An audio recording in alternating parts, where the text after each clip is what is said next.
सबसे पहले शाजिया जी आपके साथ शुरुआत करते हुए, क्या विरोधियों की आवाज दबाने की एक कोशिश है? क्योंकि कांग्रेस पार्टी ये कहती है कि ये स्लिप ऑफ टंग था उनकी तरफ से। ऐसे में इतनी गंभीर धाराओं के तहत प्लेन से उतारकर गिरफ्तारी क्यों?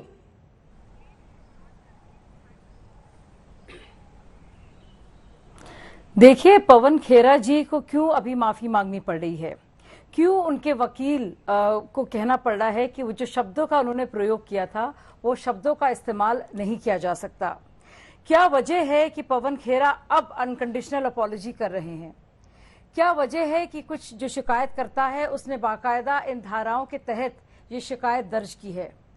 ऐसा क्या कहा है पवन खेरा ने और कि जिसके वजह से लोगों को तकलीफ हुई है और उन्होंने अदालत का रास्ता अपनाया है? वही अदालत जिसने उनको अंतरिम जमानत भी दी है और बेल भी दी है, और ये तक कहा है कि हम लोग इस भाषा को सुनेंगे नहीं, लेकिन इस ऑडियो क्लिप को सुनाया गया है। तो और ऑडियो क्लिप में सुनने के बाद बाकायदा अभिषेक मनु सिंघवी ने, जो कि उनके वकील हैं, उन्होंने कहा ये ऐसी भाषा है जिसका हम पुनर्इस्तेमाल नहीं कर सकते। यानी कि कुछ था ऐसी भाषा में। वो किसके मुतालिक थी? वो देश के एक संवैधानिक पद पे बैठे हुए सबसे बड़े एग्जीक्यूटिव पद पर बैठे हुए हमारे ही प्रधानमंत्री पवन खेरा जी के भी, आपके भी और मेरे प्रधानमंत्री जी के बारे में ही नहीं थी, उनके दिवंगत पिता के बारे में थी। और इतनी अमर्यादित भाषा का इस्तेमाल करना कुछ लोगों को नहीं पसंद आया, और ये शिकायत कर्ता जो हैं उन्होंने बाकायदा इसके तहत कंप्लेंट की, जिसके तहत ये गिरफ्तारी हुई। पूरी की पूरी तरह से कानूनी तौर पर इसको किया गया, और बाकायदा सुप्रीम कोर्ट ने भी इस पर सुनवाई की, क्योंकि ऐसा उनको हरासमेंट कर रही है, और खास करके हमारे स्पोक्स पर्सन हमारे पवन खेरा जी को अरेस्ट करके, वो भी आसान थी पुलिस आकर उनको अरेस्ट करे, लेकिन कानून में वैसा कोई प्राविधान नहीं है। लेकिन मुझे बहुत खुशी हुई कि सुप्रीम कोर्ट ने उनको जमानत दी और एक तमाचा उनके ऊपर गिरा।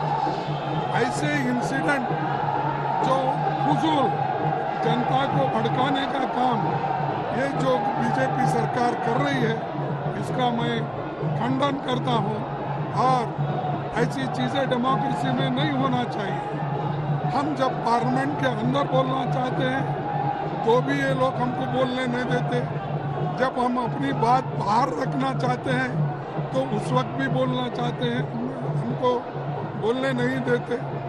इस देश में फ्रीडम ऑफ स्पीच को, आज़ादी को ख़त्म करने की कोशिश ये लोग कर रहे हैं, और इनके हाथ में डेमोक्रेसी और संविधान सुरक्षित नहीं है। इसीलिए और एक बार ऐसे लोगों के कार्रवाई के खिलाफ मैं कंडम करता हूँ। और दूसरी चीज़, जब हमारा यहाँ पर प्लेनरी सेशन हो रहा है, हमारे कार्यकर्ताओं के ऊपर, हमारे नेताओं के ऊपर ईडी की छापे, इनकम टैक्स के छापे, ऐसा कभी हुआ है? वो लोग भी कहीं अधिवेशन किए हैं, लेकिन कभी आपने सुना है उनको किसी ने धक्का लगाया, किसी ने उनको पूछा?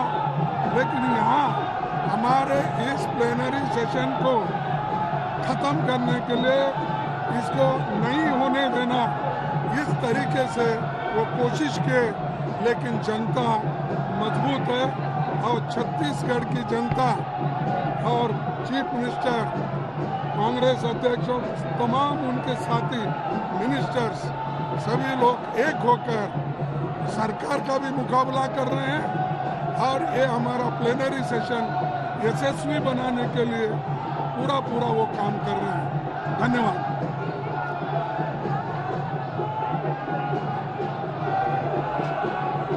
तो आप सुन रहे थे मल्लिकार्जुन खड़गे को, कांग्रेस पार्टी के अध्यक्ष, जो रायपुर पहुंचे हैं अधिवेशन के लिए। उन्होंने सीधा सरकार पर आरोप लगाया है। जवाब अपना दीजिए। शाजिया जी, आपकी बात बीच में रुक गई थी। सुप्रीम कोर्ट ने खेरा को जमानत दी है, ये खुशी की बात है। वो कह रहे हैं हमारे नेताओं पर छापे मारे जा रहे हैं, देश की जनता मजबूत है, कह रहे हैं खड़गे साहब।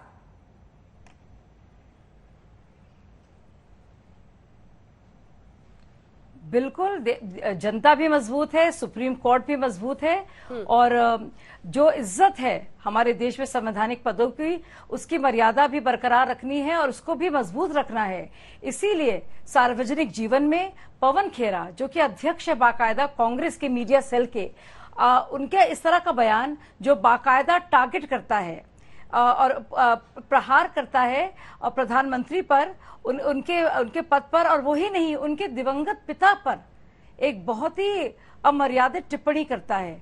मुझे लगता है कांग्रेस को खुद बाकायदा पवन खेरा जी से कहना चाहिए था और उनको या तो बर्खास्त करना चाहिए था, या उनको यही माफी जो अब मांग रहे हैं, जो उनके वकील अब मांग रहे हैं, उनके काउंसिल जो अभिषेक मनु सिंघवी हैं, वो अब कह रहे हैं कि वो अनकंडीशनल अपॉलॉजी देना चाहते हैं, और ये भी साथ में कह रहे हैं कि इस तरह की भाषा को वो फिर से कोर्ट में नहीं इस्तेमाल कर सकते। क्या था ऐसी भाषा में?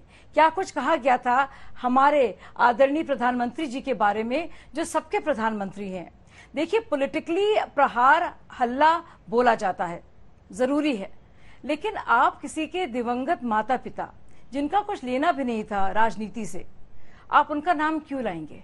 आप क्यों इस तरह का भद्दा बयान देंगे?